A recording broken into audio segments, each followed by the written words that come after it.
Selamat malam Ibu Bapak, Saudara-saudara yang terkasih di dalam Kristus. Kita kembali berjumpa di dalam syafaat malam. Lentera tanpa api. Begitu judul cerita yang mengawali perenungan kita malam hari ini. Diceritakan di suatu daerah pada suatu malam terjadi kecelakaan kereta api barang.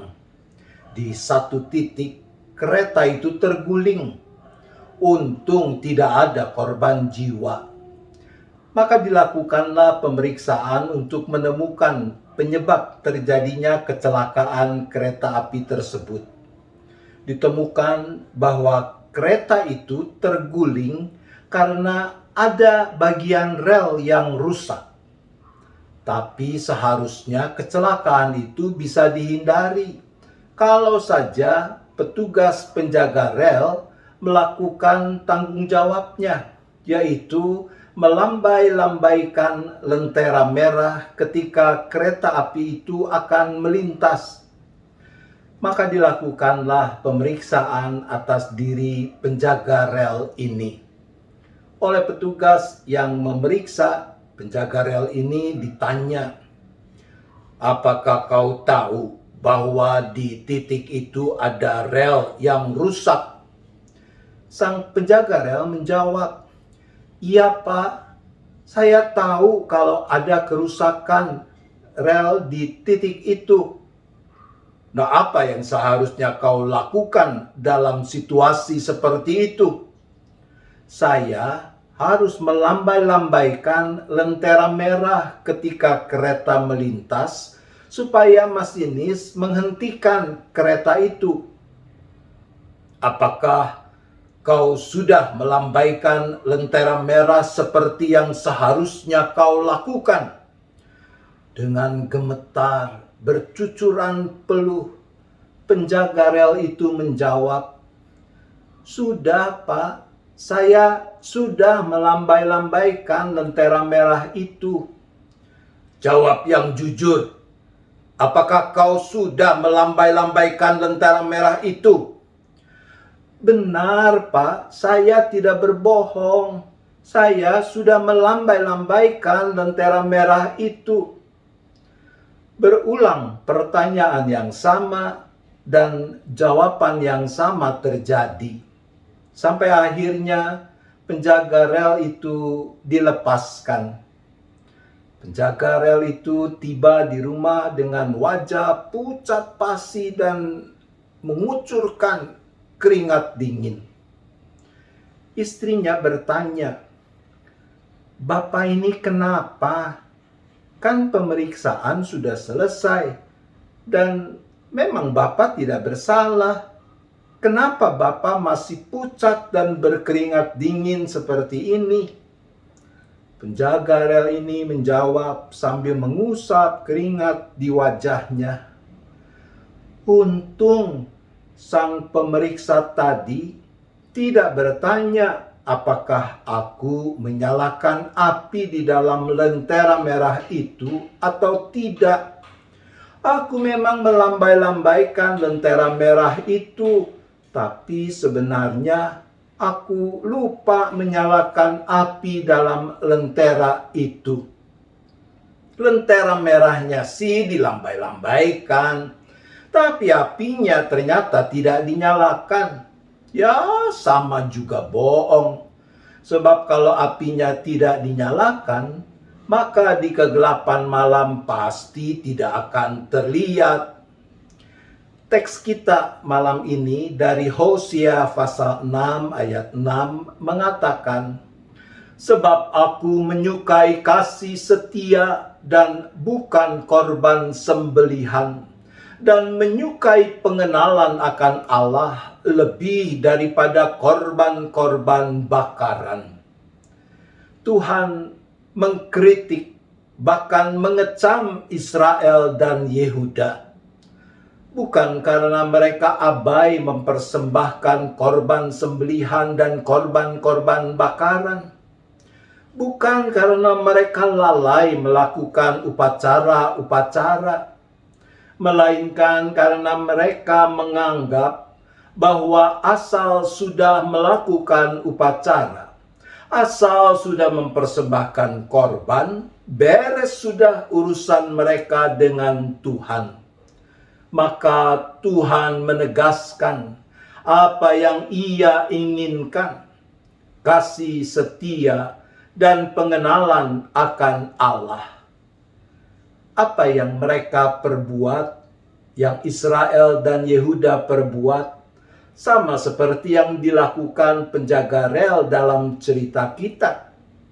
Melakukan ritual, namun mengabaikan esensi ritus yang sejati.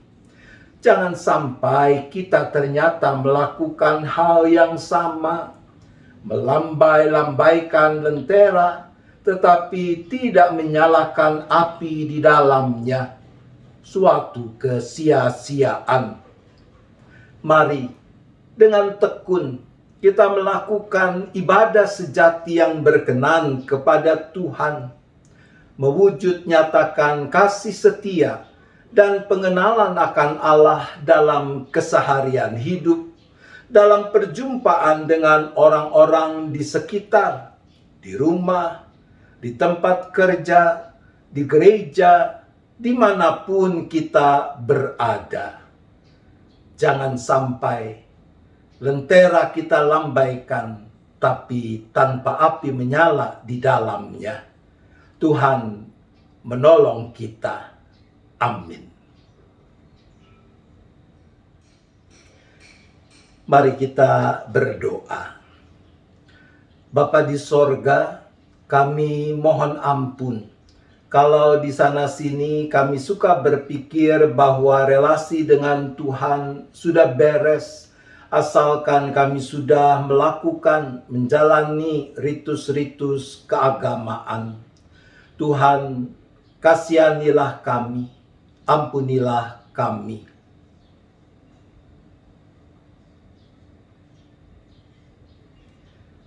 Ya Bapa, kami mohon agar kami diberi kekuatan, hikmat, agar mau dan mampu terus mewujud nyatakan kasih setia dan pengenalan akan Allah dalam keseharian hidup, bukan sekedar melakukan kewajiban ritual. Untuk itu kami berdoa.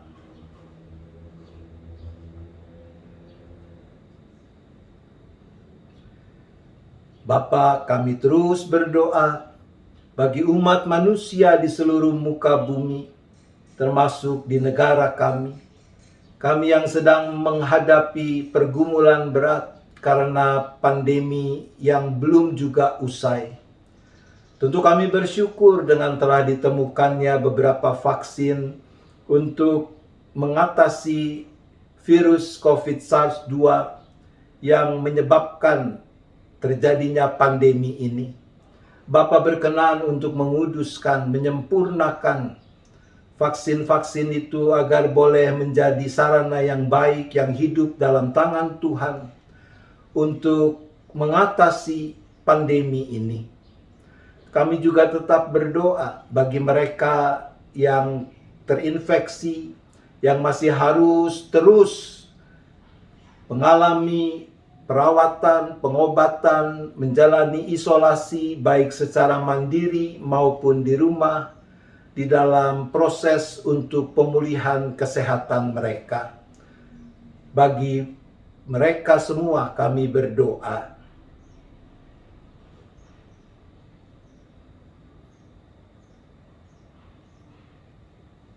Kami juga berdoa ya Bapa, untuk orang-orang yang sedang mengalami kesesakan karena bencana-bencana alam yang terjadi di sana sini. Kami percaya Tuhan tidak tinggalkan mereka. Tuhan, pakailah kami menjadi saluran berkat Tuhan, pernyataan kasih Tuhan yang nyata bagi mereka yang ada dalam kesesakan ini.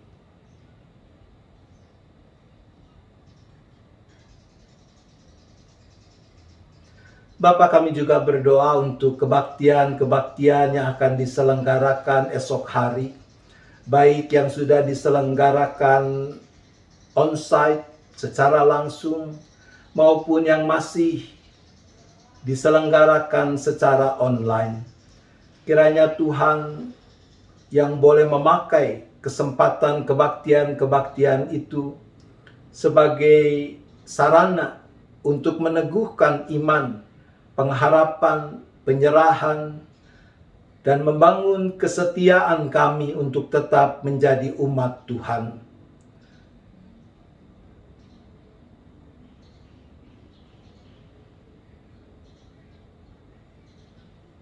Ya Bapa, sebentar kami akan beristirahat, maka kembali kami serahkan seluruh keberadaan kami, seisi keluarga kami masing-masing, baik yang ada bersama kami maupun yang berada di tempat lain. Tangan kasih Tuhan yang penuh kuat kuasa kiranya yang menaungi dan melindungi kami. Kami boleh beristirahat dengan cukup dan besok menyambut hari baru dengan penuh syukur, dengan penuh sukacita. Terima kasih ya Bapa. Kami memohon hanya di dalam nama Tuhan Yesus Kristus. Amin. Selamat malam Ibu Bapak, saudara-saudara yang terkasih. Selamat beristirahat. Tuhan tetap beserta kita.